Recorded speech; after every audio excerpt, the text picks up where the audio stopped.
नमस्कार दोस्तों, बात हो रही थी राष्ट्रपति के शक्तियों की। बात हो रही थी राष्ट्रपति की शक्तियां। तो कुछ अनुच्छेद हैं जो पेपरों में बार बार रिपीट होते हैं, उन्हें हमें याद करेंगे। शक्तियां, तो सबसे पहले अनुच्छेद बात कर लेते हैं। अनुच्छेद 72। आज टाबरो समझ गया बोला थे 72 के हुआ है तो गलती गुड़ती कर दिया, मेडिकल पर दवाई मिला है मतलब क्या हो गया 72 भी थे, गलती करोगा तो थाने माफ करियो जास के आ दवाई लिए छोरो थे, समझ गया बोला। तो इंग माँ है राष्ट्रपति को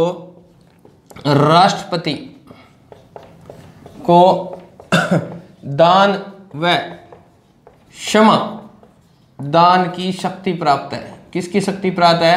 क्षमादान की शक्ति प्राप्त है, पर कुछ कंडीशन है। यहाँ को नहीं भी जी माँ आजादी कर दो, कुछ कंडीशन है कि राष्ट्रपति कद माफ कर सके। ये बात ने थे ध्यान रखना है। तो ध्यान रखियो, इस शक्ति को प्रयोग करने खातिर मंत्री परिषद के करा वो राष्ट्रपति सलाह लेगो। राष्ट्रपति के लिए वो मंत्री परिषद से सलाह लेगा कि ऐसा कैसा ऐसा व्यक्ति है, इसकी मैं क्या कर दूं, सजा माफ कर दूंगे। तो यहाँ ध्यान रखना, कुछ स्थितियों में ही राष्ट्रपति क्षमादान की शक्ति रखता है। अब कौन कौन सी है? तो देखो सारणों पहले देखो, विराम कारण। विराम कारणों से भी किसी शक्ति को क्या कर सकता है? सजा को कम कर सकता है। विराम कारण का अर्थ है शारीरिक कोई दिक्कत है, जी हाँ कोई बुजुर्ग व्यक्ति है वो मरना रहा है, बिन सजा हो रखी है आजीवन की, तो बिन सजा माफ कर सके, तो शारीरिक कारणों भी क्षमा माफ कर सके। फिर देखो दूसरी है प्रतिलंबन। प्रतिलंबन देखो नाम क्या है? प्रतिलंबन यानी मृत्यु दंड है, निजी को मृत्यु दंड यानी फांसी की सजा बिना अस्थायी रूप के कर सके, एक बारी रोक सके। यानी मृत्यु दंड को अस्थायी रूप से क्या कर सकता है? रोक सकता है। यानी कुछ समय के लिए रोक सकता है, ऐसा नहीं है कि परमानेंटली खत्म कर दे, कुछ समय के लिए रोक सकता है, तो उसे क्या बोलेंगे? प्रतिलंबन। यानी कुछ देर के लिए उसे क्या कर दिया गया? उसे रोक दिया गया। फिर अगर बात करें लघुकरण, जैसे कि नाम से दिख रहा है, यानी किसी सजा को घटाकर क्या करना? कम करना। किसी सजा को घटाकर क्या करना? यानी उसकी जो प्रकृति है ना, दंड की प्रकृति, उसमें परिवर्तन, उसकी दंड की प्रवृत्ति क्या करेगा? परिवर्तन करते हुए सजा को, जैसे कठोर कारावास है तो उसे साधारण कारावास में बदल सकता है, तो वो क्या कहलाएगा? लघुकरण कहलाएगा। फिर उसके बाद में है परिहार। परिहार, ये 4-5 कारण है आपको ध्यान रखने हैं। परिहार का अर्थ है कि सजा जो दी गई है उसकी प्रकृति को चेंज नहीं करेगा, और जैसे कठोर कारावास है तो कठोर कारावासी, परंतु सजा को घटा देगा, उसको क्या कर देगा? घटा देगा। परंतु यहाँ लघुकरण में क्या करेगा? कठोर कारावास को साधारण में बदल देगा, और यहाँ प्रतिहार में सजा वैसी ही रहेगी, परंतु उसकी सजा को क्या कर देगा? कम कर देगा। जैसे 2 साल की कठोर कारावास की सजा है तो बिन घटा के 1 वर्ष कठोर कारावास ही रखा, वो साधारण नहीं करेगा। तो ये 4 प्रकार की शक्तियों के रूप में ये अपनी शक्तियों का प्रयोग करता है। तो अनुच्छेद है 72, याद रहे जो टाबरो 72 N72 प्रेगनेंसी रोकने खातिर एक दवाई आवे। फिर अनुच्छेद है 74 आज बहुत ही महत्वपूर्ण है बहुत ही महत्वपूर्ण, पेपर में लगभग 8वें पूछा कि राष्ट्रपति की सहायता के लिए क्या होगी? मंत्री परिषद होगी। राष्ट्रपति की सहायता के लिए क्या होगी? मंत्री परिषद होगी, और उसका मुखिया कौन होगा? प्रधानमंत्री होगा। उसका मुखिया कौन होगा? प्रधानमंत्री। तो ध्यान रखना है क्या बात कण कही है, तो अठे याद कर लो GD गवर्नमेंट डायरेक्टर। गवर्नमेंट को डायरेक्टर कौन है? प्रधानमंत्री। कौन चलावे अभिनय? प्रधानमंत्री। तो याद रखना है कि गवर्नमेंट को डायरेक्टर कौन है? प्रधानमंत्री। तो प्रधानमंत्री को जिक्र गठा करेडो है भी प्रधानमंत्री हुआ वो, और वो मंत्री परिषद को सलाम काम करा वो कौन है? राष्ट्रपति, सहायता खातर। ठीक है, तो अनुच्छेद है 74। और कब जोड़ोगे हो? तो ध्यान रखियो, इन्हें बात करी गई है 42वां संविधान संशोधन, इन अंतर्गत आ बात कही कि राष्ट्रपति मंत्री परिषद की सलाह होसी नहीं बिन अनुसार कार्य करो, और राष्ट्रपति मंत्री परिषद की सलाह को मानने हेतु बाध्य रहेगा। जी हाँ, मंत्री परिषद के दियो नहीं बिया करना पड़ेगा तो बाध्य रहेगा, ये बात ध्यान रखनी है। कौन से अनुच्छेद के अंतर है? संविधान संशोधन 42वां संविधान संशोधन 1976 में राष्ट्रपति मंत्री परिषद की सलाह को मानने के लिए बाध्य रहेगा, यानी माननी पड़ेगी बिना। अब बात ध्यान है राखनी है कौन समय 74 में। आ लीजिए अनुच्छेद है 75। अब देखो वहां एक प्रधानमंत्री होगा, अब प्रधानमंत्री की क्या करेगा? नियुक्ति कौन करेगा? प्रधानमंत्री की नियुक्ति करेगा राष्ट्रपति। कौन करेगा? राष्ट्रपति। तो कौन से में कहा गया है? ये अनुच्छेद 75 में। यहां से भी प्रश्न बहुत बार पुटअप हुआ है। तो अनुच्छेद 75 के तहत प्रधानमंत्री की नियुक्ति राष्ट्रपति के द्वारा की जाएगी। और किसको प्रधानमंत्री बनाएगा? जो बहुमत दल का जो नेता होगा उसको प्रधानमंत्री बनाएगा। आ लो जी अनुच्छेद 75। अब देखो बेटा अनुच्छेद 76। और देखो आधार है बेटा एक 376 लाख जी ने माड़ी बहुत है। तो भी ये याद कर दो कि 76 को मतलब अपन के चाहिए? न्याय चाहिए। 76 में लाख जी तो के चाहिए? न्याय। तो अट्ठाईस की नियुक्ति है, महान्यायवादी की नियुक्ति कौन करेगा? राष्ट्रपति करेगा। महान्यायवादी की नियुक्ति कौन करेगा? अरे राष्ट्रपति करेगा। था ट्रिक बता दी। 72 दवाई OGD यानी गवर्नमेंट को डायरेक्टर कौन है? प्रधानमंत्री की बात कर रही है। 75 में नियुक्ति कौन करेगा? यानी इन्हें यहाँ याद कर लियो GE को मतलब इलेक्शन में क्या हुआ? नियुक्ति हुआ है। तो प्रधानमंत्री की नियुक्ति कौन करेगा? राष्ट्रपति करेगा। 76 स्थान बता रही हो 376 बहुत माड़ी हुआ है बेटा। तो वहाँ के चाहिए? अपन न्याय चाहिए। तो इन्हें 76 भी यहाँ याद कर लियो। 76 में गुरुजी माने के चाहिए? न्याय चाहिए। फंडामेंटल्स ऐसे याद रख सकते हो। ये कौन सा अक्षर होता है? F यानी फंडामेंटल्स राइट यानी हमारे मूल अधिकारों को रक्षा करना यानी न्याय चाहिए हमें। तो कौन दिलाता है न्याय? महान्यायवादी की नियुक्ति कौन से में है? 76 में। हटा लो। आ लो जी अनुच्छेद 77। क्या कहा गया है कि भारत सरकार जो गवर्नमेंट है ना, देखो इसमें 2 बार क्या आ रहा है? जी आ रहा है ना कि 7वां अक्षर कौन सा है? जी कि भारत सरकार गवर्नमेंट जो है उसके जितने भी कार्य होंगे किसके नाम से होंगे? राष्ट्रपति के नाम से होंगे। कि भारत सरकार के जितने भी कार्य किए जाएंगे किसके नाम से किए जाएंगे? राष्ट्रपति के नाम से किए जाएंगे। याद रखिए वो जी 2 बार यानी गवर्नमेंट। तो गवर्नमेंट का अर्थ है कि गवर्नमेंट का गवर्नर कौन है? राष्ट्रपति है। ऐसे याद रखो गवर्नमेंट का गवर्नर कौन है? राष्ट्रपति। किसके नाम से काम होंगे? राष्ट्रपति के नाम से काम होंगे। आ लो टाबरो ए देखो 72 है, 74 है, 75 है, 76 और है 77। अब याद रखना थारा काम है बार बार वीडियो देखियो। अनुच्छेदा का मांगो अगर प्रश्न आसी तो बेटा 8वें पूछेगो कौन सा अनुच्छेद में के शक्ति दी गई है। अब देखो अनुच्छेद है 78। देखो बहुत ही बढ़िया है 78। इनमें क्या करे? राष्ट्रपति प्रधानमंत्री कनु है नहीं के योजना चलन लाग रही है, तू के काम करन लाग रही है, बिंग सूचना मांग सके। कौन सा अनुच्छेद के अंतर्गत है? 78 के तहत। यानी प्रधानमंत्री के राष्ट्रपति के करेगो? राष्ट्रपति यानी PM से योजनाओं प्रशासनों यानी प्रशासकों के प्रशासन के बारे में क्या मांग सकता है? जानकारी मांग सकता है। अभी के योजना चला रखी है, इन योजना के अंतर्गत के है कि नहीं सो डिपार्टमेंट दे रखे है, इन चीज को जिक्र गठक करेडो है 8वें करेडो है। याद रहे जैसी तो याद रखना 78 जी की महत्वपूर्ण 80 में मैं था आप ही बता दूंगा। देखो अनुच्छेद 80 बेटा वेरी इंपॉर्टेंट है। ये 80 क्या है? Very important. क्या है कि राज्यसभा में क्या करेगा? 12 सदस्यों को मनोनीत करेगा। 12 सदस्यों को क्या करेगा? मनोनीत। जो कला वर्ग विज्ञान खिलाड़ी कुछ भी हो सकता है उनको क्या करेगा? सीधा डायरेक्ट एंट्री दे देगा राज्यसभा में। कौन है? राष्ट्रपति। तो यो माथा ने एक लेरा सूत्र करायो गिशो सरला करवाया था सरला। 79 में क्या है? संसद है। 80 में क्या है? राज्यसभा है। 81 में लोकसभा है। तो यहां भी याद रख सको अनुच्छेद 79 क्या संबंधित है? संसदों राज्यसभा 80 और 81 को मतलब है लोकसभा। तो 80 में बात की गई है कि 12 सदस्यों को क्या करेगा? मनोनीत करेगा। अब एक कानून आया है गिशो पहला क्या हो? 331 अनुच्छेद 331 होनी जिको बिंग तहत राष्ट्रपति 2 सदस्य गिशा अंगल भारतीय कौन से? अंगल भारतीयों को क्या करता था? मनोनीत करता था। परंतु वर्तमान में ये क्या कर दिया गया है? हटा दिया गया है। तो ध्यान रखना 331 के अनुच्छेद 331 में राष्ट्रपति 2 अंगल भारतीय समुदाय के लोगों को क्या करता था? मनोनीत करता था। परंतु अब ये क्या कर दिया गया है? वर्तमान में समाप्त कर दिया गया है। तो वो थोड़ा सा ध्यान रखियो विषय अनुच्छेद है वो ध्यान रखना है 331 आ बेटा ब्रो हो गया अपनो 80। फिर भी बाद में देखो अनुच्छेद है 85। अनुच्छेद है 85 पानी लेगी। अनुच्छेद है 85 तो क्या करता है? अनुच्छेद 85 में देखो कि राष्ट्रपति जो होता है संसद का अधिवेशन बुला सकता है।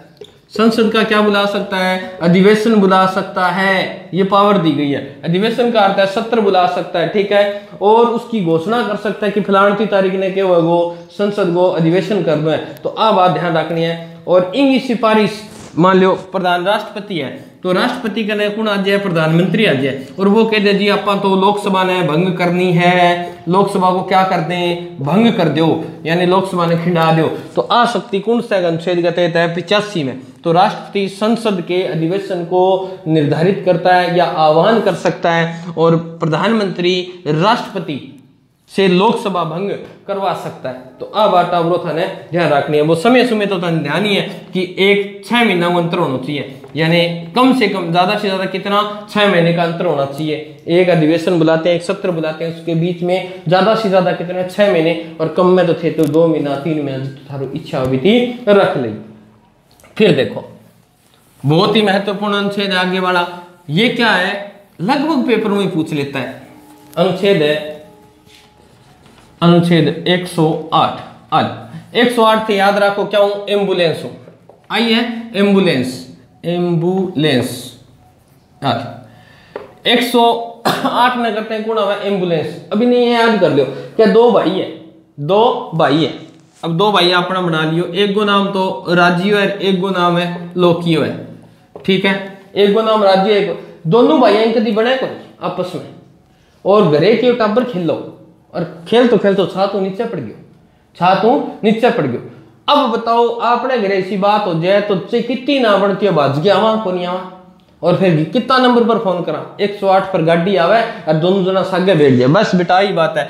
राज्यसभा और लोकसभा की संयुक्त बैठक, संयुक्त बैठक कौन बुला सकता है? राष्ट्रपति बुला सकता है। राज्यसभा और लोकसभा की संयुक्त बैठक कौन बुला सकता है? राष्ट्रपति। अनुच्छेद 108 में ये बात की गई है। परंतु ध्यान रखना, इसकी अध्यक्षता कौन करेगा? इस अधिवेशन की अध्यक्षता कौन करेगा? इसकी करेगा लोकसभा अध्यक्ष। कौन करेगा? लोकसभा अध्यक्ष। इसकी अध्यक्षता कौन करेगा? लोकसभा अध्यक्ष की क्या करेगा? इस संयुक्त बैठक की अध्यक्षता करेगा। ठीक है, तो ध्यान रखियो। आज ताई अगर बात करा, आज ताई मैं पढ़ाने लग रही हूं जब ताई 108 के तहत 3 बारी बैठक हो चुकी है। कितनी बैठक है? 3 बार। और एकमात्र ईशो नेता है जो तीनों बैठकों में भाग लियो। कौन था वो? एकमात्र ऐसा नेता जिसने तीनों संयुक्त बैठकों के अधिवेशन में भाग लिया था। नाम था श्री अटल बिहारी वाजपेयी। अटल बिहारी वाजपेयी ने तीनों 108 के तहत तीनों बार क्या लिया था? भाग लिया था। तो ये याद रखोगे। हुई कब कब थी तो देख लेते हैं। पहली हुई थी 1961। क्या हुआ था? दहेज अधिनियम बनाया गया था। इस पर बैठक हुई। सबसे पहले संयुक्त अधिवेशन यही हुआ था। 108 का प्रयोग सबसे पहले 1961 में हुआ। और इसमें क्या कहा गया था? तो इस समय प्रधानमंत्री कौन था? देखो 1961 में प्रधानमंत्री था नेहरू, जवाहरलाल जी नेहरू प्रधानमंत्री थे। राष्ट्रपति कौन था? तो राष्ट्रपति ध्यान रखना कौन हो? राजेंद्र प्रसाद। और लोकसभा अध्यक्ष कौन हो? तो कौन थे? अयंगर। कौन थे? अयंगर। पूरा याद रखना है, इसका पूरा नाम है अनंत सेनम अयंगर। कौन थे? अनंत सेन अयंगर। दूसरे की बात करें, दूसरा कब हुआ जी? ये तो पहला था। दूसरे की बात करें, दूसरा हुआ था बैंकिंग क्षेत्र में। कब हुआ था? 1978 में। कब? बैंकिंग यानी बैंक सेवा से संबंधित ये अधिनियम था। तो इसमें कौन कौन थे जी? तो इसमें जो प्रधानमंत्री थे, राष्ट्रपति कौन था और अध्यक्ष कौन था, तो ये बात ध्यान रखनी है। तो पीएम था उस समय मोरारजी देसाई। कौन थे? मोरारजी देसाई। पीएम कौन थे? मोरारजी देसाई, याद रखना है। और राष्ट्रपति थे नीलम संजीव रेड्डी। नीलम संजीव रेड्डी, याद रह जाएगा, नीलम संजीव रेड्डी। और इसकी अध्यक्षता किसने की थी? तो ध्यान रखियो, आर.एस. हेगड़े। किसने की थी? आर.एस. हेगड़े। प्रश्न पूछ सकता है आपको कि लोकसभा अध्यक्ष कौन था? यहाँ तो आर.एस. हेगड़े है, यहाँ अनंत सेनम अयंगर था, यहाँ राष्ट्रपति राजेंद्र प्रसाद था, यहाँ राष्ट्रपति नीलम संजीव रेड्डी है, और यहाँ नेहरू था, यहाँ मोरारजी देसाई था। और तीसरी जो हुई थी वो 2002 में हुई थी। तीसरी कब हुई थी? 2002 में। आज बेटा ब्रो, तीसरी जी की बैठक हुई 108 के तहत, वह हुई आतंकवादी निरोध अधिनियम के तहत हुई थी। इसके लिए संयुक्त बैठक बुलाई गई थी। क्या बुलाई गई थी? संयुक्त बैठक। तो इसकी इस समय पीएम कौन था? तो देखिए इस समय पीएम थे वाजपेयी। कौन थे? वाजपेयी, अटल बिहारी वाजपेयी जिनका नाम। फिर अगर बात करें राष्ट्रपति कौन था, तो राष्ट्रपति था आर के नारायण। आर के नारायणन। कौन थे? नारायण। फिर अगर लोकसभा अध्यक्ष की बात करें कि लोकसभा अध्यक्ष कौन थे, तो इस समय लोकसभा अध्यक्ष थे पीएम सेठ। कौन थे? पीएम सेठ। ये लो, तो ध्यान रखियो 3 बार 108 के तहत बैठक हो चुकी है। पहली क्या खातर हुई? देश खातर हुई, दूसरी बैंक खातर हुई, तीसरी आतंकवादियों खातर हुई। तो सन याद रख लियो, कौन कौन बीटे वहां वह चीजें थाने याद होनी चाहिए। वीडियो दोबारा रिपीट करके देख लियो। प्रश्न अठू बड़े ही बड़े को बेटा, क्योंकि आजकल थोड़ा हार्ड प्रश्न पूछने लग गया। ठीक है, तो इन बात को थे ध्यान रखोगा। 108 थाने करवा दी। संयुक्त बैठक बुला सकता है और उसकी अध्यक्षता लोकसभा अध्यक्ष करता है। आने भाई अनुच्छेद 110। देखो नोट है 10 रुपया। नोट क्या है? 10 रुपया है नहीं, एक ही नोट है। यानी इसमें किसकी बात की गई है? धन विधेयक की बात की गई है कि कौन सा प्रस्ताव धन विधेयक है और कौन सा नहीं है। इस पर निर्णय कौन करता है? इस पर निर्णय करता है राष्ट्रपति। कौन करता है? राष्ट्रपति। कि ये धन विधेयक है या नहीं है, इस पर निर्णय कौन करेगा? राष्ट्रपति करेगा। ठीक है, और धन विधेयक या वित्त विधेयक को छोड़कर, दोनों ध्यान रखना, धन विधेयक या वित्त विधेयक को छोड़कर राष्ट्रपति किसी भी विधेयक को पुनः लौटा सकता है। तो ध्यान रखना ये बहुत महत्वपूर्ण है। दोनों विधेयक, वित्त विधेयक, यानी राष्ट्रपति को भेजा जाता है कि आप ये पढ़िए और राष्ट्रपति वो सूचनाएं पढ़ता है। ठीक है, और उसके बाद में उसकी इच्छा है कि वो अपने पास रखे या उसे पास कर दे, तो ये तो उसकी इच्छा पर है। परंतु धन विधेयक और वित्त विधेयक को छोड़कर है, इन पे मंजूरी उसे देनी पड़ेगी, सूचना देनी पड़ेगी। ये नहीं है कि वो जेब में गाल के बैठ जाए, क्योंकि आज्ञा और अनुच्छेद वही है। आज्ञा और अनुच्छेद किसो है? अनुच्छेद 111। 111 ने याद कर लो टाबरो। क्या 111 वर्त के है? तो 111 रुपये की थाने के करानी है? सिलाम कराई सासू अर्थी कथे गाली जेब में। थाने मुनो ब्याह हुए थारो जाओगा जो थाने 111 रुपये की सिलाम करवा दी अर्थी कथे गाली जेब। अर्थात क्या संबंधित है? जेबी विटो और पावर। इसमें यह है कि राष्ट्रपति अपना विचार दे या न दे वो उसकी इच्छा पर है और वो इसका प्रयोग कर सकता है। अर्जी की चीज यानी बात जेब में गाल सके। तो इन राष्ट्रपति होने जो विधेयक पर विधेयक जो पास हुआ है वहां पर हस्ताक्षर करागो, ये बात नहीं कन्फर्म है। परंतु कई बार भी वो ये कहते हैं आप कौन करना यहीं पर, तो वो बिना आप करने रख लेगो, यानी भी विधेयक पर हस्ताक्षर कौन कराओ तो वो कानून कौन बनेगो। तो इश्यू सिर्फ एक ही बारी हो कद इंगो प्रयोग करो सन 1986 में। आपने अनपढ़ आदमी हो कौन है? ज्ञानी जैल सिंह। यहाँ याद रखना है ज्ञानी जैल सिंह होने जो अनपढ़ आदमी हो अण के करो जब भी विटो पावर को प्रयोग करो। एक ने एक विधेयक गयो जो क्या संबंधित हो? डाक से संबंधित था। किससे संबंधित था? भारतीय डाक से संबंधित था कि डाक में संशोधन करना था। अब भाई जी के आका पट्टे फुट्टे की कोनी अभी वो है कि भाई जेब में गाल के भूल गया, यानी कौन है? ज्ञानी जैल सिंह जी जेब में गाल के भूल गया। तो ध्यान रखना है अनुच्छेद 111 जेब भी विटो पावर से ऐसी नाम करा दी, जेब में गाल ली, और ज्ञानी जैल सिंह जी भी जेब में गाल ली। अनपढ़ आदमियों पढ़े को नहीं विचार है। ठीक है, और वो क्या संबंधित हो? डाक संबंधित हो, डाक संशोधन अधिनियम था। तो वो है बेटा 111।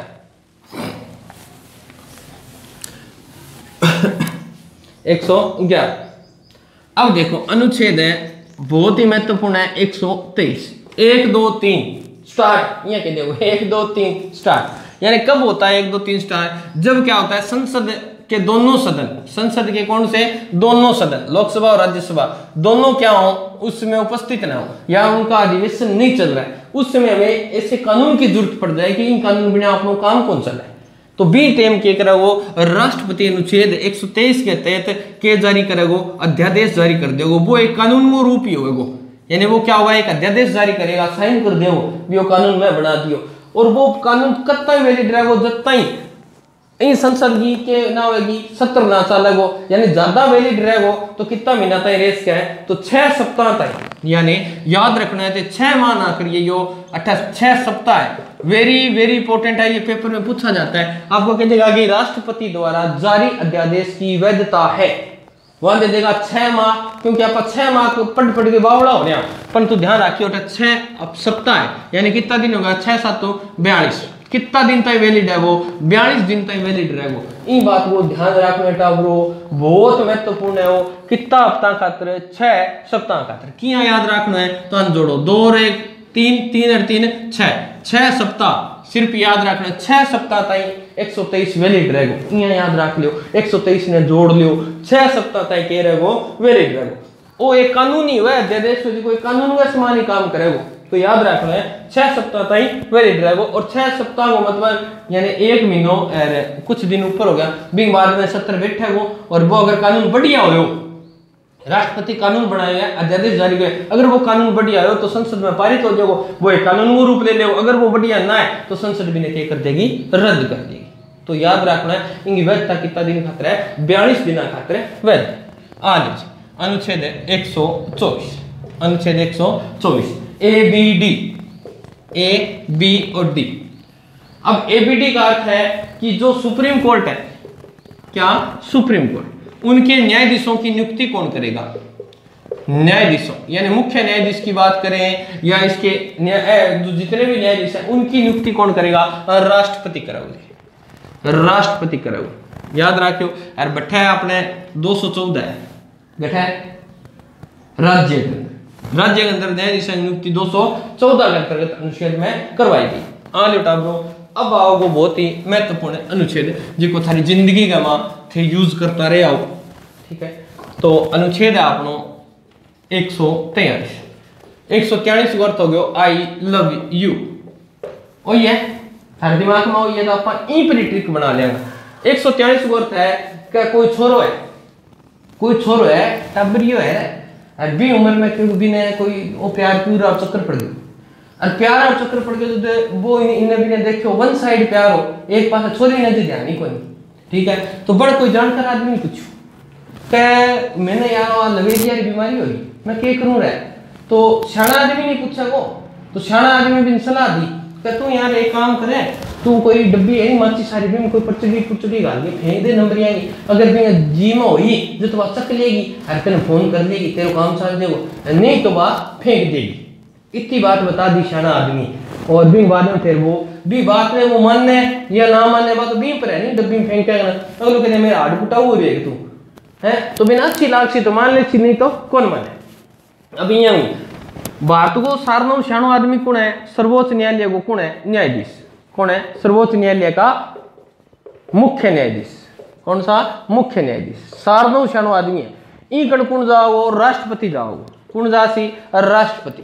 समस्या के रखा हो सामने, इन पर क्या मांगा गो, परामर्श, क्या भाड़ा मैं वो काम करूं कि ना करूं, तो वो क्या करेगा, वो भी ने बतावेगो क्या तू इया कर ले, अगर वो माने या ना माने बाकी इन पर निर्भर है, इन पर है राष्ट्रपति पर।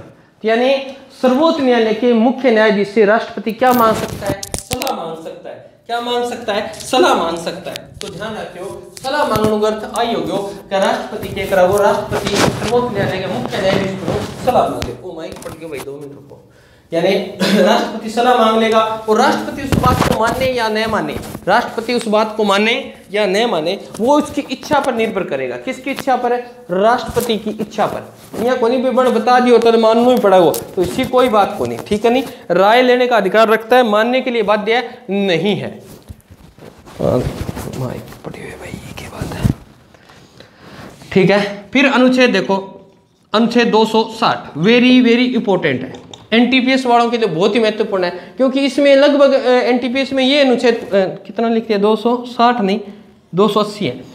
एनटीपीएस वालों के लिए बहुत ही महत्वपूर्ण है, क्योंकि यहाँ से प्रश्न पूछता है एनटीपीएस में, मैंने बहुत बार देखा है कि ये प्रश्न आता है। तो देखिए 280 का अर्थ क्या है, यानी आदमी जो है ना वो क्या करेगा, बिजी रहता है, बिजनेस करता है, BHO, ठीक है, बिजनेस करता है। कहां से, हेडक्वार्टर हेड ऑफिस से बिजनेस करेगा। वो किस लिए करता है, वो वित्त आयोग के लिए करता है, किसके लिए, पैसों के लिए करता है। तो वित्त आयोग की नियुक्ति कौन करेगा, हाँ राष्ट्रपति करेगा।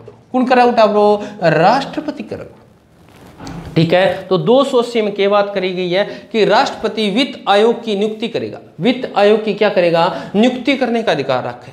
तो एटा ब्रो राष्ट्रपति की मुख्य शक्तियां, ठीक है। अब जी की शक्तियां प्रश्न फर्स्ट ग्रेड में, सेकंड ग्रेड में